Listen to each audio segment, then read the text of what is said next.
তারিখ মাঠে নামছে ব্রাজিল আর্জেন্টিনা। দুই দলের জন্য গুরুত্বপূর্ণ ম্যাচ হতে যাচ্ছে 11 তারিখ। এক দল আছে পয়েন্ট তালিকার শীর্ষে, অন্য দল বাছাই পর্বে ভুগছে। দুই দলের দুই ম্যাচ নিয়ে খুঁটিনাটি থাকছে প্রতিবেদনে।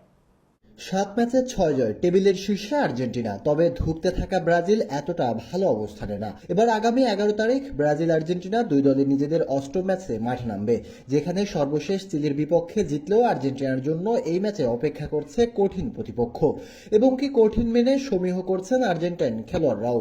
অন্যদিকে আগামী ম্যাচে গত ম্যাচের চেয়ে তুলনামূলক সহজ প্রতিপক্ষ পাবে ব্রাজিল দল। তাই দুই দলের জন্য আলাদা দুই লড়াই হলেও দুই দলের লক্ষ্যই এক, বিশ্বকাপ বাছাই পর্বে নিজেদের অবস্থানে উন্নতি করতে চাইবে ব্রাজিল দল, আর শীর্ষস্থান ধরে রাখতে চাইবে আর্জেন্টিনা।